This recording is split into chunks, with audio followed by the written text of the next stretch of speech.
उत्तान पादो शत्रुपा पते सुतो वासुदेवस्य कलया रक्षायां जगतः स्थितो। प्रिय व्रत और उत्तान पाद। मैत्री जी कहते हैं मनु और शत्रुपा के दो पुत्र हैं, प्रियव्रत उत्तान पाद। भगवान वासुदेव की कला से उत्पन्न होने के कारण ये दोनों संसार की रक्षा करने में तत्पर रहते थे। उत्तान पाद की दो पत्नी हैं, सुरुचि और सुनीति। सुनीति का पुत्र है ध्रुव और सुरुचि का पुत्र है उत्तम। उत्तान पाद, हम सभी उत्तान पाद हैं। इसका आध्यात्म सुने, सब हम उत्तान पाद हैं। उत्तान पाद का मतलब होता है उल्टे पैर करके जन्म लेने वाला। जो पैर ऊपर और सर नीचे करके पैदा होता है वो जीव उत्तान पाद है। पहले सर आता है फिर पैर आते हैं, सभी उल्टे, माता के गर्भ में उल्टे पड़े रहते हैं, इसलिए उत्तान पाद ऊपर पैर करके पड़े रहते हैं। और उसकी उत्तान पाद यानी हम तुम सब उत्तान पाद जीव हैं। और हमारी दो पत्नियां हैं, दो पत्नी सुनीति और सुरुचि। सुनीति कहते हैं जो नीति रीति मर्यादा में चलने वाला मनुष्य है उसे कहते हैं सुनीति। और सुरुचि का अर्थ है जो मन की माने, जो मन के आधार पर चले। एक तो मर्यादा के आधार पर चले, एक अपने मन के आधार पर चले, उसे कोई नीति रीति मर्यादा से मतलब नहीं। सुमति कुमति यही तो है। सुमति कुमति सबके उर रहे, नाथ पुराण वेद अस कहे। मनुष्य सुरुचि के अधीन है, कुमति के अधीन है, सुरुचि के अधीन नहीं है। नीति रीति का पालन नहीं करता है, मर्यादा का पालन नहीं करता है, अनीति का सहारा लेता है, अनीति के आधार पर चलता है। सुनीति का पुत्र है ध्रुव। सुनीति माता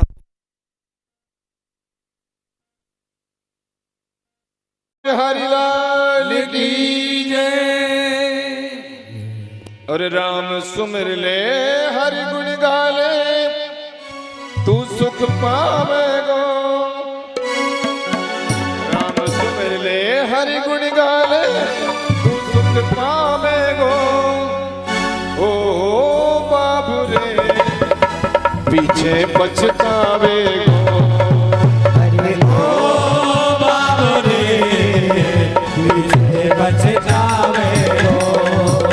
हरे राम सुमिर ले हरि गुण गाले, तू सुख पावेगो। राम सुमिर ले हरि गुण गाले, तू सुख पावेगो। हरे ओ बाप रे पीछे पछतावेगो। हरे ओ बाप रे पीछे पछतावेगो।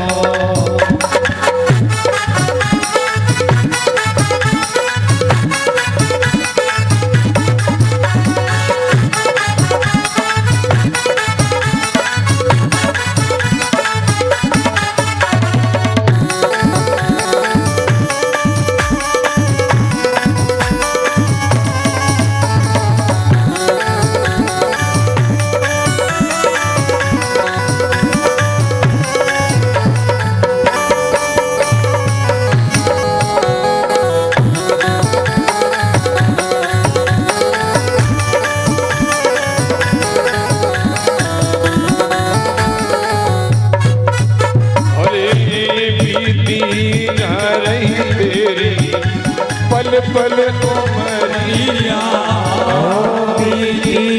आए तेरी, ओ पल पल उमरिया।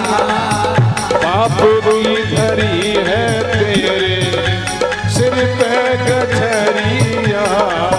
पाप की धरी है तेरे सिर पे गठरिया।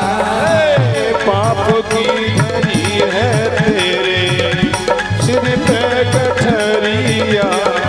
ओ पाप की धरी है तेरे सर पे लिया। समय निकल जाए फिर पीछे तू आंसू बहावेगो, समय निकल जाए फिर पीछे तू आंसू बहावेगो। ओ बाबा रे पीछे पछतावेगो।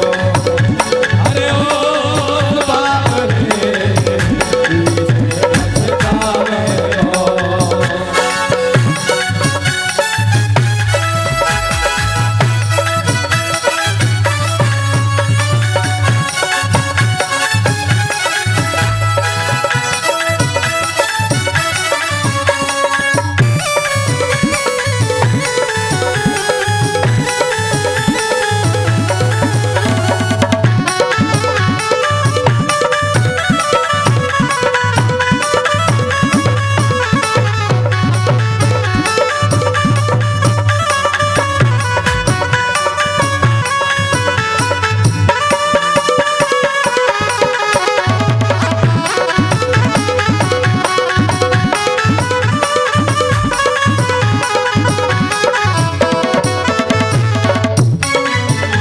अरे मैं और मेरा कहे कुछ भी न तेरा, और मेरा कहे कुछ भी न तेरा।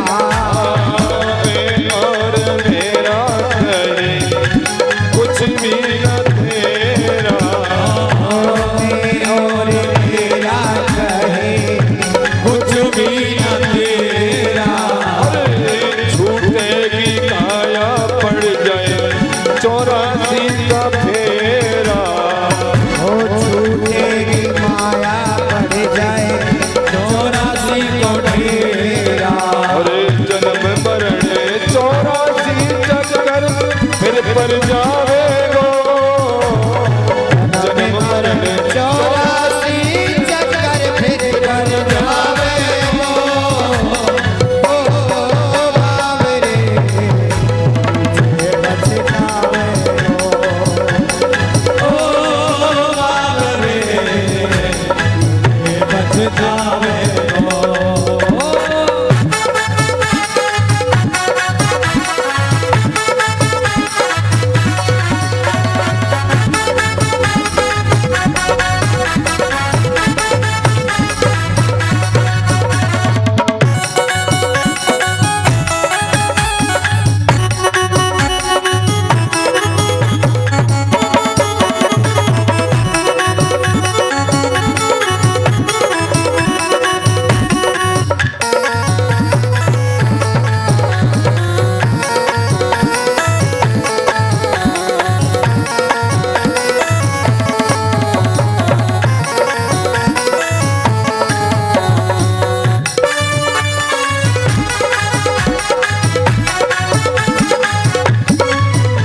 हरे राम नाम जप ले बेड़ा पार लग जाएगो, राम नाम सदा तेरे काम आवेगो, राम नाम धन ही सदा तेरे काम आवेगो।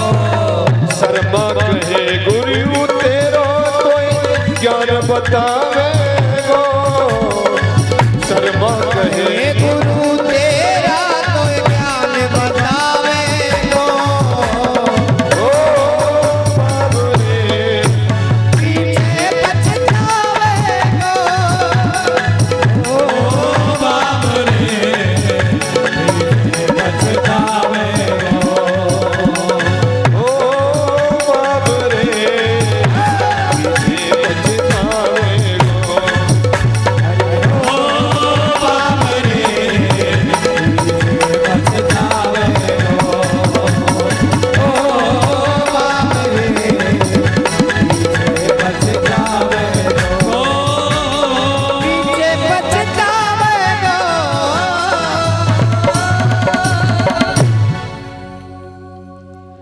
तो राजा उत्तानपाद की दो पत्नियां सुरुचि और सुनीति।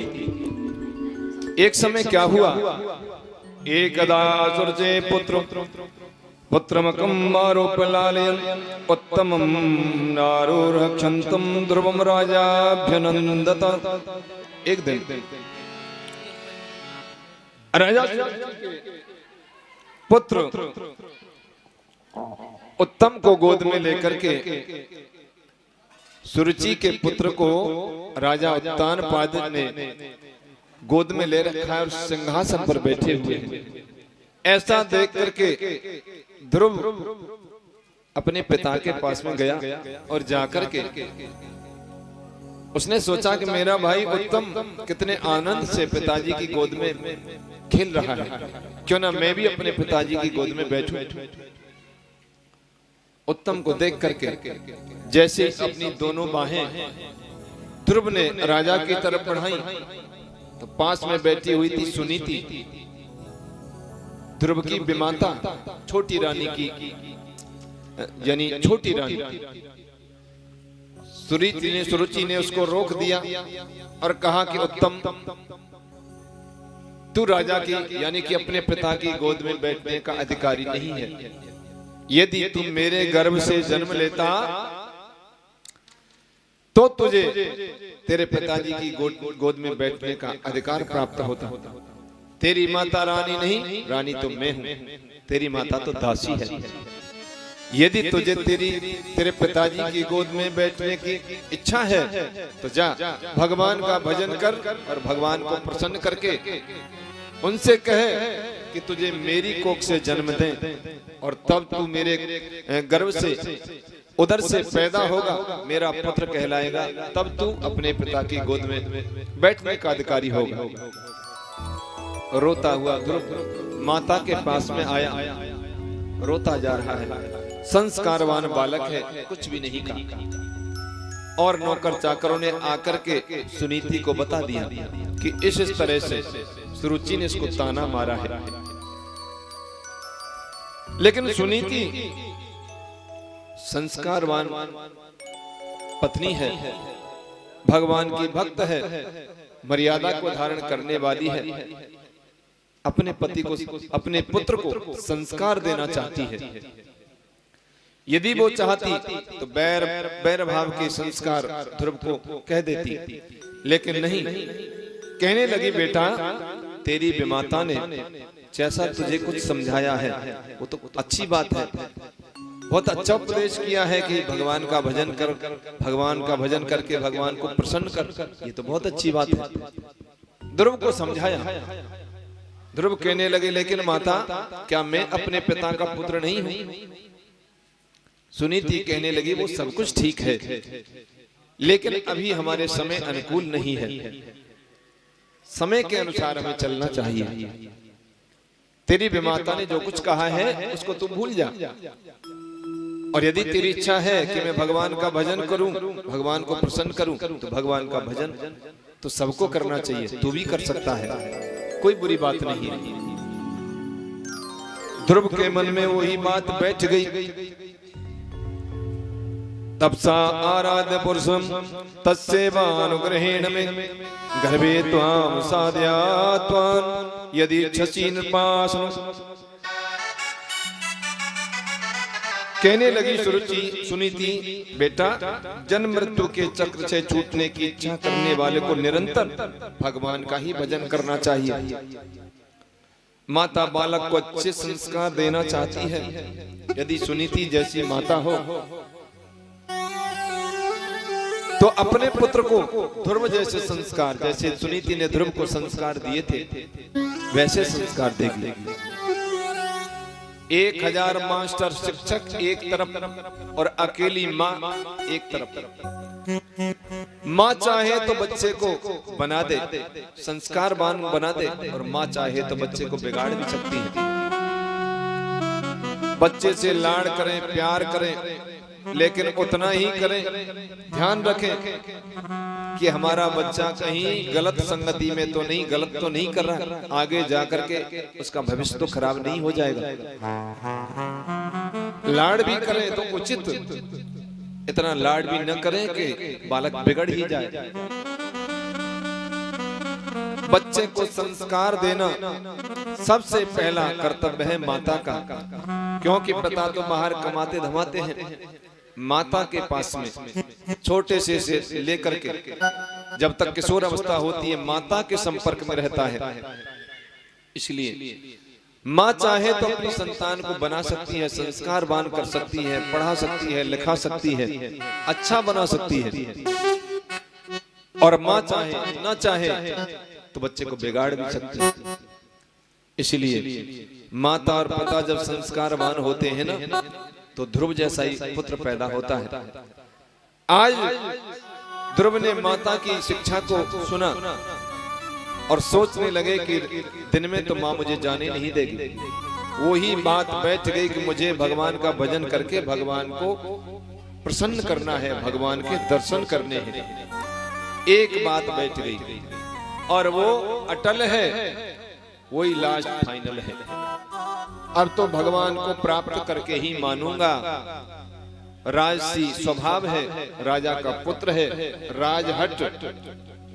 सोती हुई माता को प्रणाम करके ध्रुव कुमार रात्रि के समय बाहर निकल गए, जंगल में चले जा रहे हैं।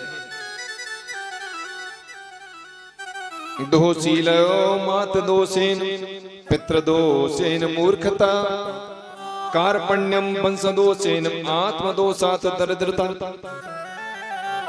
यानी बच्चा माता के दोष के कारण यानी संस्कारी नहीं होता है, बिगड़ जाता है। और पिता के दोष के कारण वो मूर्ख होता है। और कार्पण्यम वंश दोषे, वंश के दोष के कारण वो कृपण होता है, अज्ञानी होता है। आत्मदोषात् दरिद्रता, आत्मा के दोष के कारण वो दरिद्री होता है, स्वयं के दोष के कारण वो दरिद्री होता है।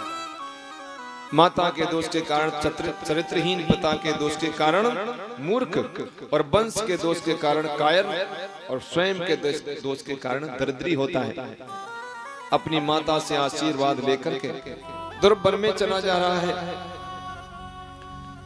और ऐसा वक्त जब कोई आता है भगवान की तरफ तो भगवान कहते हैं कि तू यदि मेरी तरफ एक कदम बढ़ा देगा तो मैं तेरी तरफ 100 कदम बढ़ा दूंगा। जो तू आवे एक पग मैं आऊं पग 60, जो तू कर रो काठ 100 में लोहे की लाठ। भगवान की तरफ पग बढ़ा करके देखो, तुम एक कदम बढ़ाएंगे भगवान चल करके तुम्हारी तरफ 100 कदम आ जाएंगे।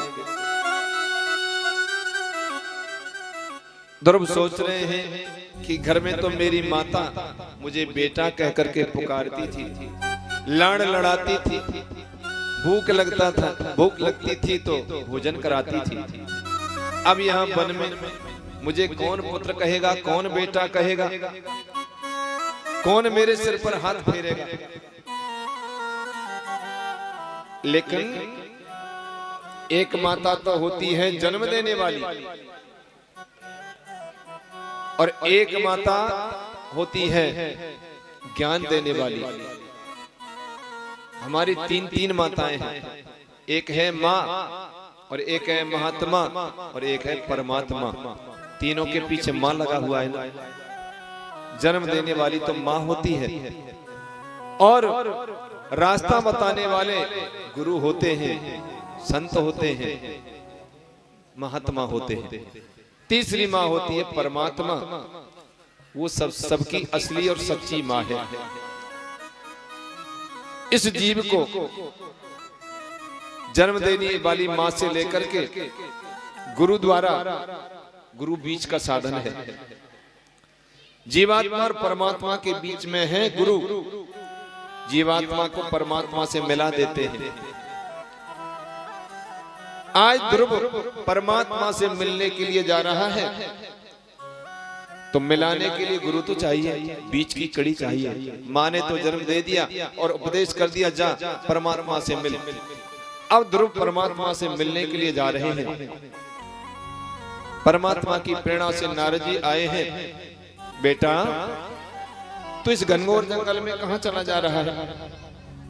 नारदस्तु महाकरण्य ज्ञात्वा तस्य चिकीर्षितम् स्पृष्ट्वा मूर्धन्य गगनेन पाणिना प्राह विस्मितः। नारद जी आए हैं, ध्रुव का हाथ पकड़ा, सर पर हाथ फेरा।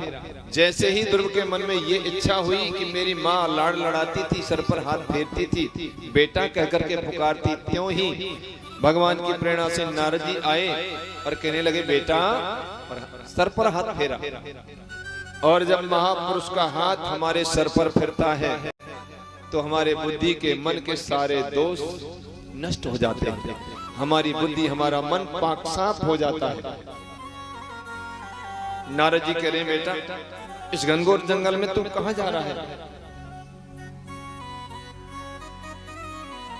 लेकिन ध्रुव कह रहे कि भगवान, हे प्रभु, आप मुझे गुरु के रूप में मिले हैं, आप मेरा मार्गदर्शन कीजिए, मुझे भगवान से मिलना है, कैसे मिलना होगा? नारद जी कह रहे हैं बेटा, अभी तो तेरी खेलवे की खाएवे की उम्र है, जब बुढ़ापो आ जाए तो भगवान से मिल लीजो, भगवान को भजन ध्यान कर लीजो। लेकिन ध्रुव जी कह रहे हैं नहीं महाराज, मुझे अभी और जल्दी ही भगवान की प्राप्ति करनी है। क्या तरीका है, कहाँ है भगवान, कैसे मिलेंगे? नारद जी ने सब कुछ बताया। ध्रुव की परीक्षा ली, परीक्षा में उत्तीर्ण हुआ और मंत्र दिया है, ओम नमो भगवते वासुदेवाय। बेटा, यह मंत्र को जाप करते रहे और मेरी कृपा से तुझे अवश्य ही बहुत जल्दी भगवान मिल जाएंगे। इसी मंत्र का ध्रुव ने उच्चारण जाप किया। वत्स, तू यमुना के किनारे वृंदावन जाकर के भगवान की झांकी का ध्यान करता हुआ ओम नमो भगवते वासुदेव मंत्र का जाप कर। इस मंत्र का यानी 7 रात जाप करने से मनुष्य आकाश में विचरने वाले सिद्धों का दर्शन करता है। 7 दिन और 7 रात यदि इस मंत्र का बिना रुके जाप किया जाए तो सिद्धों का दर्शन होता है, भगवान के दर्शन होंगे। ध्रुव ने नारद जी की परिक्रमा की, साष्टांग प्रणाम किया है, आशीर्वाद लेकर के और परम पवित्र मधुबन की तरफ चले गए। किसी भी तत्व की प्राप्ति के लिए 4 चीजें आवश्यक हैं, चाहे वो सांसारिक हो चाहे आध्यात्मिक हो। यदि 4 चीजें हैं तो हमें कोई भी चीज प्राप्त कर सकते हैं, किसी भी चीज को हमें हमारी प्राप्ति हो सकती है। देखिए, हम जब स्कूल में पढ़े, जनूथर स्कूल में, तो आज तक वो बात मुझे याद है। गेट पे वहां की दीवार पे लिखे रहे हो, जो हमारे संग पढ़े उन सबको पता होगा, एक ही जादू, कड़ी मेहनत, पक्का इरादा, अनुशासन लिखा रहता ना गेट के पास में। एक ही जादू, कड़ी मेहनत, दूरदृष्टि, पक्का इरादा, अनुशासन। ये इतने मर्म की चीज है, इतनी अच्छी चीज है, यदि इन पर गौर हम करें, उस समय तो हम ऐसे ही कुछ लिखा होगा, लेकिन वो चीजें आज हमें याद आती हैं और बड़े गौर की, बड़ी आध्यात्मिक चीजें हैं। यानी एक ही जादू, इसका मतलब है हमारा लक्ष्य एक होना चाहिए। उस लक्ष्य के लिए एक ही जादू, कड़ी मेहनत, जीतोड़ मेहनत करें, उस लक्ष्य की प्राप्ति के लिए हम अग्रसर हो जाएं। एक ही जादू, कड़ी मेहनत, दूरदृष्टि, भविष्य की सोचें, आगे की सोचें, इस समय की ना सोचें। पक्का इरादा होना चाहिए कि मुझे वो चीज, वो लक्ष्य पूरा करना है, और अनुशासन, अपने जीवन में अनुशासन होना जरूरी है। तो 4 चीजों को जो कर लेगा उसको निश्चित ध्येय वस्तु प्राप्त हो जाएगी। एक है उचित सलाहकार, किसी भी काम को करने जा रहे हैं तो उचित सलाहकार होना चाहिए। नारद जी ने उचित सलाह दी। दूसरी चीज है सुंदर योजना, जिस काम को हम करने जा रहे हैं उसका जो यानी जो कुछ भी उसका यानी मैटर है वो सुंदर होना चाहिए, सुलभ होना चाहिए, सुगम होना चाहिए, कठिन नहीं हो। तो उचित सलाहकार हो, सुंदर योजना हो और नेक पर्यावरण हो, वातावरण उसके अनुकूल हो और दृढ़ता हो, पक्का इरादा हो, तो किसी भी चीज को हम प्राप्त कर सकते हैं। इति देवर्षिणां प्रोक्तं विश्रुत जगतीपति राजलक्ष्मी मानवरत्न पुत्रमेवान्वचिन्तयत्। नारद जी उत्तानपाद से जाकर के कहते हैं, भैया छोटो सो बालक जंगल में भेज दियो और तू यहाँ ऐसा भुगत रहे हो। 6 महीना बाद तेरो बेटा ध्रुव भगवत प्राप्ति करके भगवान के दर्शन करके वापस आ जाएगा। उत्तानपाद ने अपनी आंखें नीची कर ली। ध्रुव जी मधुवन में पहुंचे हैं। पहले महीने में केवल फल खा करके ध्यान किया, दूसरे महीने में पत्ता खाए, तीसरे महीने में यानी केवल जल पी कर रहे, चौथे महीने में केवल वायु पी करके वो सांस लेकर के रहे, 5वें महीने में वायु को भी खींच लिया, सांस भी बंद कर ली और प्राणायाम के द्वारा अपनी सांस को नियमित कर लिया। 5वें महीना में सांस भी बंद और योग समाधि लग गई। 6वें महीने में उसने निश्चय किया कि अब भगवान मिल जाएंगे तो मैं खड़ा हूंगा, नहीं तो ऐसे ही बैठा रहूंगा। एक पैर से खड़े हुए हैं, एक ही अंगूठा टेक रखे हुए सीधे पैर को और हाथ जोड़ के खड़े हुए हैं एक पैर से। देवता घबरा गए, भगवान जल्दी जाके ध्रुव को दर्शन दो। लेकिन भगवान कह रहे हैं मैं ध्रुव को दर्शन नहीं दूंगा। देवता कह रहे हैं लेकिन क्यों भगवान? भगवान कह रहे हैं तुम घबरा रहे होंगे कि तुम्हारे इंद्रासन को कहीं ध्रुव छीन न ले। मैं ध्रुव को दर्शन देने के लिए नहीं जाऊंगा, मैं तो ध्रुव के दर्शन करने के लिए जाऊंगा। आज भगवान की इच्छा हुई है, मेरा छोटा सा भक्त यहाँ तो 80-80, 90-90 साल की इतनी उम्र है गई, भगवान के बारे में अपने बारे में कोई सोचा ही ना है। कबू भगवान को नाम ले ले, माला फेर। लेकिन 5 साल की छोटी सी अवस्था में उसने इतना कुछ किया है, उसके दर्शन करने के लिए मैं जाऊंगा। आज भगवान आए हैं, चतुर्भुज स्वरूप धारण करके ध्रुव के सामने खड़े हैं। लेकिन ध्रुव अपने हृदय में भगवान को देख रहे, उन्होंने आंख नहीं खोली। भगवान ने क्या काम किया, उसके हृदय में जो चतुर्भुज स्वरूप ध्रुव उसमें लगे हुए थे, उसको अंतर ध्यान कर लिया। जब अपने अंदर भगवान को नहीं देखा तो ध्रुव विचलित हो गए और उनके नेत्र खुल गए। नेत्र खुले, सामने देखा तो चतुर्भुज स्वरूप में भगवान खड़े हुए हैं। भगवान की तरफ किंग कर्तव्य विमूढ़ देखते रहे। ध्रुव जी कुछ बोल नहीं पा रहे, अज्ञानी जो ठहरे, न पढ़े न लिखे, न कोई ज्ञान नहीं, क्या करना चाहिए क्या नहीं करना चाहिए। भगवान ने उसकी थोड़ी से अपने शंख को छुपाया। शंख को छुपाते ही श्रुति स्मृति चारों वेदों का ज्ञान सब कुछ ध्रुव के अंदर समाहित हो गया और ध्रुव ने भगवान की आराधना की है। सहस्र शीर्षात् ततो गरुत्मा मधुरवनं श्रुत्वा दृक्षागतः। गरुड़ पर सवार होकर के अपने भक्त को देखने के लिए मधुवन में आए हैं।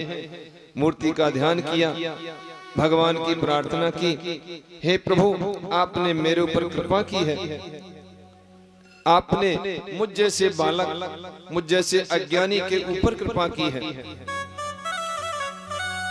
मैं अज्ञानी हूं, आपकी स्तुति करना भी नहीं जानता हूं। हे प्रभु आपका बार बार धन्यवाद है। भगवान ने ध्रुव को उत्तम पद ध्रुवलोक भी प्रदान किया है। ध्रुव वापस गए हैं, माता से मिले हैं, विमाता से मिले हैं। आगे जाकर के ध्रुव के भाई उत्तम को यक्षों ने मार दिया, यक्षों के साथ में युद्ध किया। मनु महाराज ध्रुव को समझाने के लिए आए हैं। ध्रुव को आज भी ध्रुव उत्तर दिशा की तरफ स्वर्ग में चमकते हैं। उत्तर दिशा की तरफ आज भी उन ध्रुव के दर्शन होते हैं। ध्रुव लोक भगवान ने प्रदान किया। ध्रुव स्वर्ग में गए हैं। ये आदर्श बताता है कि भगवान इतने कठिन नहीं है कि उनकी प्राप्ति न हो सके। छोटा सा अबोध अज्ञानी बालक जब भगवत प्राप्ति कर सकता है तो क्या हमें भगवान दर्शन नहीं देंगे? अवश्य देंगे। लेकिन हमारी दशा यह है कि हम भगवान के दर्शन करना ही नहीं चाहते। हम नहीं चाहते कि भगवान हमें दर्शन दें। कौन कहता है भगवान आते नहीं? भगवान तो आते हैं लेकिन हम बुलाते नहीं। जिसने बुलाया उसके पास में भगवान आए। बताइए कितने भक्त हुए हैं? जिसने भी भगवान की पुकार की भगवान अवश्य आए। दिल से भगवान को पुकारिए, भगवान से प्रेम कीजिए और एक न एक दिन भगवान आपके ऊपर अवश्य कृपा करेंगे। और वो इतने दीन दयालु हैं, ऐसे दीन दयालु हैं कि मान लीजिए इस जीवन में हमने भक्ति किया, भजन किया, पाठ किया, पूजन किया और इस संसार से हम विदा हो गए, तो जो हमने भजन ध्यान और पाठ पूजन किया है ना, उसका पुण्य अगले जन्म में हमें प्राप्त होगा। भगवान फिर अगले जन्म में मौका देंगे। थोड़ो सो मन यहाँ को करे तो सही कि भगवान के दर्शन होने चाहिए।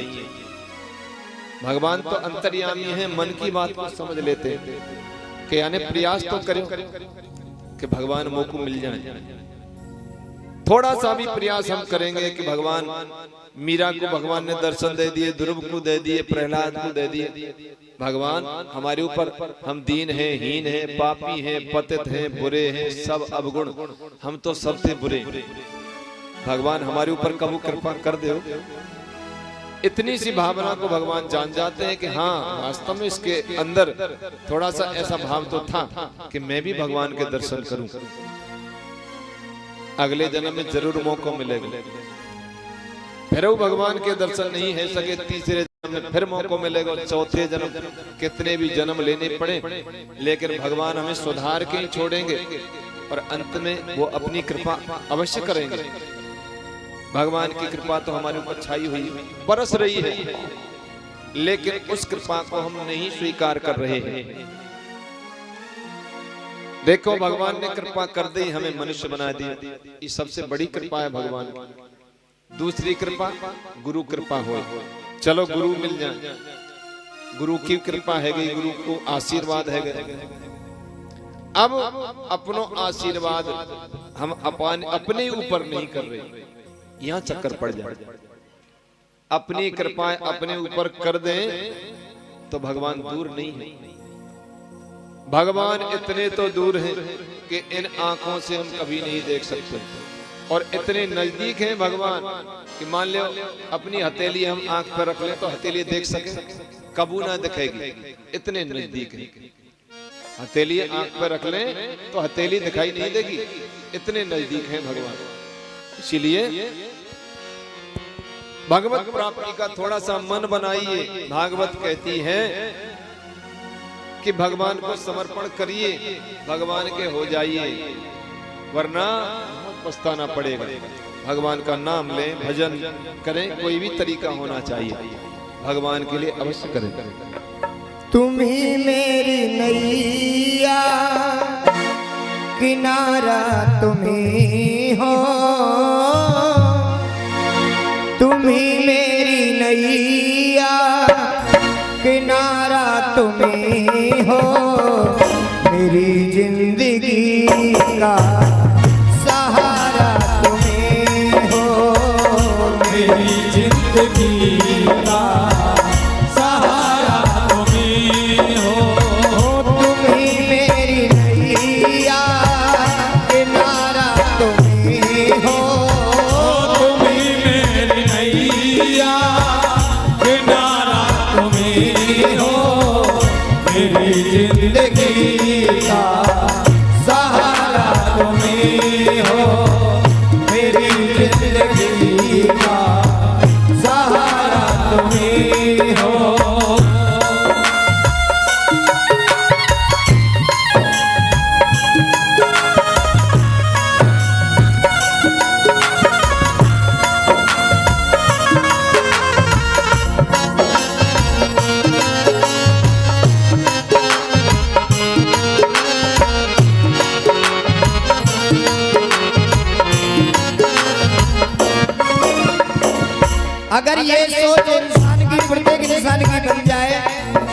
तो उसका जीवन वास्तव में सुखद हो जाए।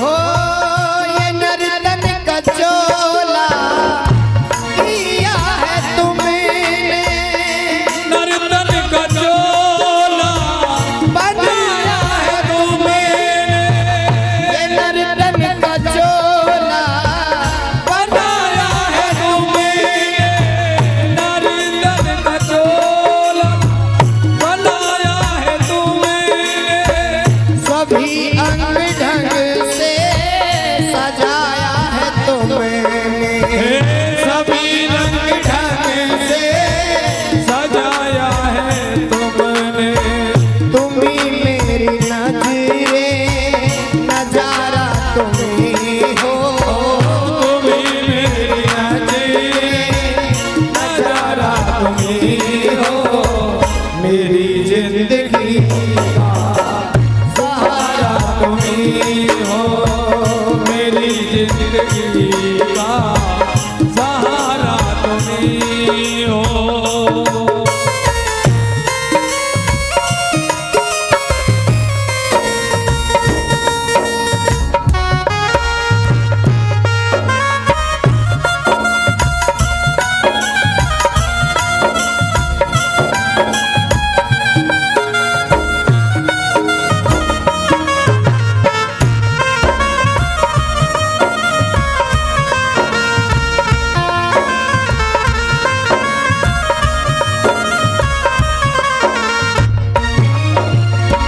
तुम ही सूर्य बन कर चमकते हो प्यारे, तुम ही सूर्य बनकर चमकते हो प्यारे, ओ तुम ही सूर्य बन कर चमकते हो प्यारे, तुम ही सूर्य बनकर चमकते हो प्यारे, तुम ही बिजली बन कर कड़कते हो प्यारे, तुम ही बिजली बनकर कड़कते हो प्यारे, तुम ही चांद तारे सितारा तुम ही हो, तुम ही चाँद तारे सितारा तुम ही हो, जिंदगी का सहारा तुम ही हो, मेरी जिंदगी का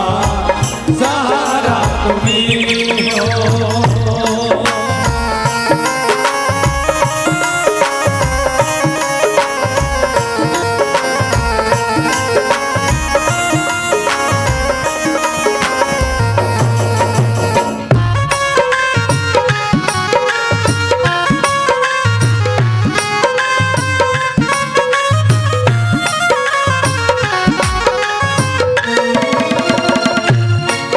ओ तुम ही बन के बादल बरसते हो प्यारे, तुम ही बन के बादल बरसते हो प्यारे, तुम ही बन के बादल बरसते हो प्यारे, तुम ही बन के बादल बरसते हो प्यारे, तुम ही फूल बन कर महकते हो प्यारे, तुम ही फूल बनकर महकते हो प्यारे, तुम ही सिंधु सागर की धारा तुम ही हो, तुम ही सिंधु सागर की धारा तुम ही हो, मेरी जिंदगी का सहारा तुम ही हो, मेरी जिंदगी का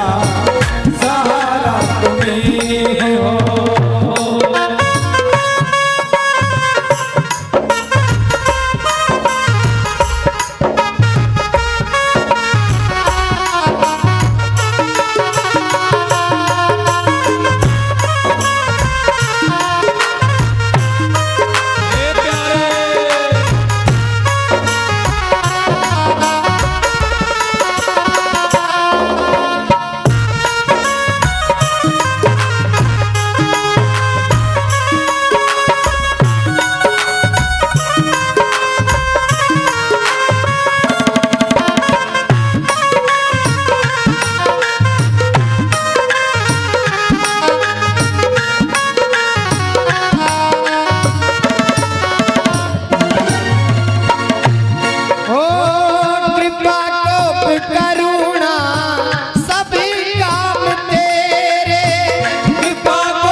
सदगुरु हमारा तुम ही हो, यति भिक्षु सदगुरु हमारा तुम ही हो, मेरी जिंदगी का सहारा तुम ही हो, मेरी जिंदगी का सहारा तुम ही हो, मेरी जिंदगी का सहारा तुम्ही हो। तुम्ही मेरी नैया किनारा तुम्ही हो, तुम्ही मेरी नैया सहारा तुम्ही हो। मेरी जिंदगी का सहारा तुम्ही हो, मेरी जिंदगी का सहारा तुम्ही हो। मेरी जिंदगी का सहारा तुम्ही तुम्ही हो।